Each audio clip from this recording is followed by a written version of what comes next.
Map है उसमें लंबा समय लगता है, क्योंकि रास्ता आप बनाएंगे, फिर आप खुदाई करेंगे, फिर आप पाइप डालेंगे और जब ड्रिल करेंगे। बिल्कुल सृष्टि, लगातार ड्रिल किया जा रहा है, नई नई मशीनें मंगवाई जा रही है, नई नई तकनीक अपनाई जा रही है, लेकिन 10 दिनों के बाद पहला जब वीडियो आता है तो राहत की सांस लेते हैं उनके परिजन, जब ये देखते हैं कि हाँ, वीडियो में तमाम जो लोग अंदर फंसे हुए हैं वो सुरक्षित है। लेकिन इस बीच क्या कुछ रहा, इतने दिनों में क्या कुछ रहा, कब कब किस तरीके से घटनाक्रम आगे बढ़ा, अब वो बताते हैं आपको। दरअसल हम देखिए 12 नवंबर को सिलक्यारा की टनल में लैंडस्लाइड हो जाती है।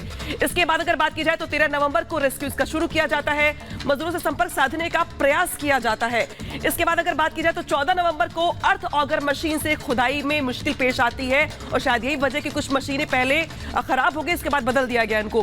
15 नवंबर को अमेरिकन अर्थ ऑगर मशीन यहां पे लाई गई क्योंकि नई मशीनों का इस्तेमाल किया गया ताकि ड्रिलिंग को आगे बढ़ाया जा सके।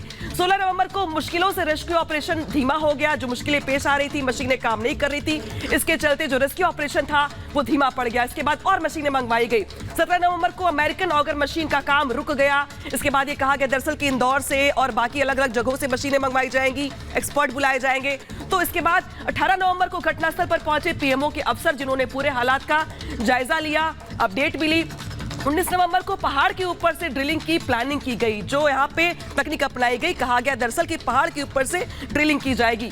20 नवंबर को मौके पर टनल के एक्सपर्ट पहुंचे, जो अलग अलग हिस्सों से आते हैं, साइंटिस्ट है, जो टनल के एक्सपर्ट है, वो वहां पर पहुंचे। 21 नवंबर को कैमरे पर दिखे हैं श्रमिक, ये जो अपने आप में राहत की खबर है, जब जो श्रमिकों का वीडियो है वो सामने आया है और कम से कम उनके परिजनों ने, उनके अपनों ने राहत की सांस ली है, कम से कम ये देख करके कि जो रेस्क्यू ऑपरेशन चल रहा है वो तो एक तरफ चल रहा है, लेकिन जो अंदर लोग फंसे हुए हैं वो सकुशल है, ठीक है, बेहतर रहने के रेस्क्यू ऑपरेशन अपनी दिशा में आगे बढ़ रहा है और इससे उम्मीदें बढ़ जाती कि आने वाले दिनों में कुछ सकारात्मक खबर भी सामने आएगी। सीधे रुख करते दीपेश का।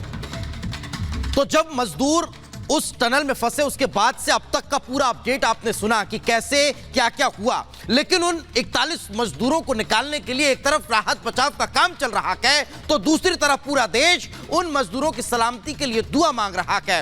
और यही कारण है कि जब मजदूरों का पहला वीडियो सामने आया तो पूरे देश ने राहत की सांस ली। देखिए तस्वीर। उत्तरकाशी में सुरंग का एक हिस्सा ढहने से फंसे 41 मजदूरों को बाहर निकालने के लिए राहत बचाव का काम लगातार जारी है। सुरंग में फंसे मजदूरों की पहली तस्वीर सामने आई है, जिसमें सुरंग में फंसे मजदूर सेफ्टी हेलमेट लगाए हुए नजर आ रहे हैं। टनल में फंसे सभी मजदूरों से वॉकी टॉकी के जरिए संपर्क किया जा रहा है। हाल ही में टनल हादसे पर प्रधानमंत्री नरेंद्र मोदी ने सीएम पुष्कर सिंह धामी से रेस्क्यू ऑपरेशन की जानकारी ली। पीओ में अधिकारियों ने रेस्क्यू ऑपरेशन की रिपोर्ट मांगी थी, साथ ही सुरंग में फंसे मजदूरों का रेस्क्यू ऑपरेशन जल्द से जल्द पूरा करने के निर्देश दिए थे। बता दें 12 नवंबर को निर्माणाधीन सुरंग भूस्खलन के बाद धंस गई थी, जिसमें 41 मजदूर फंस गए थे, जिन्हें बाहर निकालने का काम लगातार जारी है। उत्तरकाशी टनल में फंसे 41 मजदूर सुरक्षित हैं, जिन्हें पाइप के जरिए सुविधाएं मुहैया कराई जा रही है। फंसे मजदूरों को पाइप के जरिए ऑक्सीजन, दवाई, खाना पीना दिया जा रहा है। Bureau report, Republic Bharat.